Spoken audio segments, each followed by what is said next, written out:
Président, Votre Excellence, Monsieur l'Ambassadeur, Votre Excellence, Monsieur le Ministre Conseiller, Monsieur le Vice-président, Messieurs les doyens et directeurs des établissements, chers collègues et amis.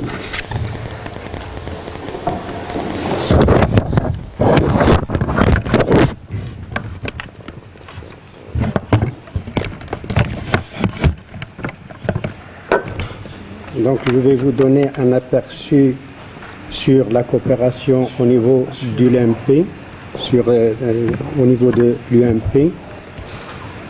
Donc, sur le plan, donc, il y aura une petite présentation de l'UMP. Monsieur le Président a déjà parlé de cette présentation. Par la suite, je passe à les divers programmes de coopération où l'UMP est intégré, et puis quels sont les bénéficiaires de ces programmes, et la pérennisation de ce programme et une petite conclusion à la fin. Donc ça, c'est les trois campus que le Président a déjà parlé. Donc les différents programmes, je commence par les plus importantes au niveau de l'UMP. Donc il y a plus de 125 conventions internationales qui ont été signées. Seulement avec la France, il y a plus de 43 conventions bilatérales entre la France et le Maroc. La coopération belge CCD, l'ARES, qui constitue la partie la plus importante vu la période et l'investissement, puisque c'était allé depuis 2004 jusqu'au 2016.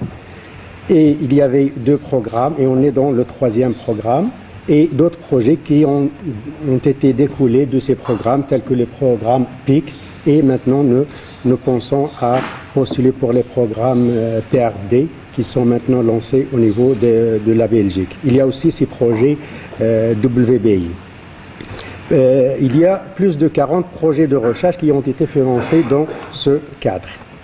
Comme vous avez mentionné, Monsieur l'Ambassadeur, le Maroc est un pays aussi actif en ce qui concerne la participation au programme Tempus, couvrant tous les domaines allant de la formation, la recherche et aussi surtout la mobilité. Donc l'UMP est intégré dans plusieurs projets, et mes collègues vont en parler, qui concernent soit la gouvernance, soit la formation, soit la mobilité des étudiants. Donc ça, je laisse à mes collègues de parler de ces programmes. Il y a aussi les programmes d'échange étudiants, Erasmus Mundus, Al-Fihri. Il y a 2 programmes d'échange de mobilité, Erasmus Mundus, Al-Fihri et UMAR, Nostrum, et aussi un programme ACP, programme de mobilité Afrique, Caraïbes, Pacifique. Il y a aussi les formes de coopération standard bilatérale, telles que les actions intégrées. Il y en a beaucoup avec surtout les universités francophones. Il y a aussi le cas de jumelage entre Lille et Oujda, où la formation est très bien représentée, puisqu'il y a une forte mobilité des enseignants. Il y a des thèses de co-tutelle, il y a des formations codiplômantes, master et licence entre nos deux universités. Donc il y en a. Donc ça, c'est le résumé de ces coopérations. Concernant l'impact de ces projets sur l'université Mohamed Ier, donc il touche plusieurs domaines. Donc il y a le domaine de formation de nouveaux programmes, de formation, soit professionnalisantes, soit non, donc au niveau de la formation. Aussi, un vrai coup de pouce pour la recherche scientifique, puisque la mobilité, ça sert pour le renforcement de la recherche scientifique, et aussi des projets en commun. Aussi dans la gouvernance, la bonne gouvernance et les systèmes de qualité qu'on veut instaurer à l'Université Mohamed Ier. Il est appuyé par plusieurs projets Tempus. Bien sûr, l'ouverture, c'est un point très important. L'ouverture sur le monde, c'est-à-dire l'ouverture sur le milieu socio-économique à travers le QDRO, et aussi un brassage entre les pays africains, les pays européens et le Maroc. Donc, c'était l'impact de ces projets sur tous ces cibles. Donc, le but de tous ces programmes, c'est renforcer la sensibilisation et la compréhension internationale de l'UMP, c'est-à-dire rendre l'UMP visible dans le monde extérieur. Quels sont les bénéficiaires? Donc les bénéficiaires sont les staff académiques, les enseignants-chercheurs, c'est la part du lion de tous les programmes, mais il y a aussi les administratifs et il y a les étudiants. Donc ça, le but des prochaines années, c'est un peu renforcer encore plus la mobilité des étudiants et aussi des administratifs, surtout au niveau de la qualité, de la gestion et de la gouvernance.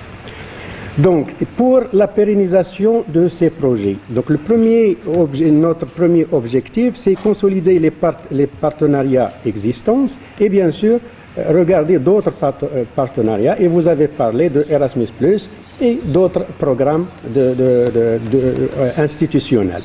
Il y a aussi le deuxième, c'est de promouvoir la participation de nos partenaires dans les différentes formations.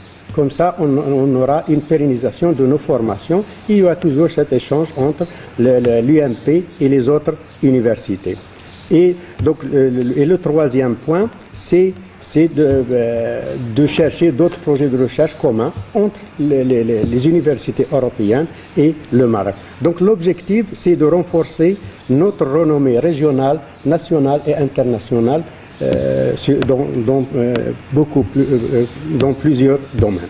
Donc ça, à peu près, ce que je peux dire sur un peu très brièvement sur la coopération. Bien sûr, il reste quelques handicaps pour cette coopération, surtout au niveau des visas, pour les enseignants, pour les étudiants. Ça, c'est un problème qui se pose souvent à nos étudiants, surtout aux enseignants, on ne le comprend pas.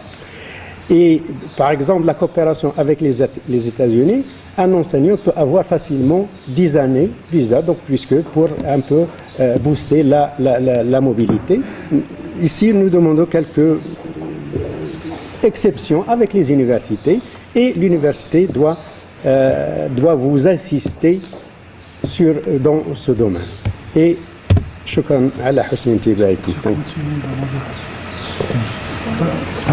Donc maintenant je laisse la parole, donc on a un peu, puisque c'est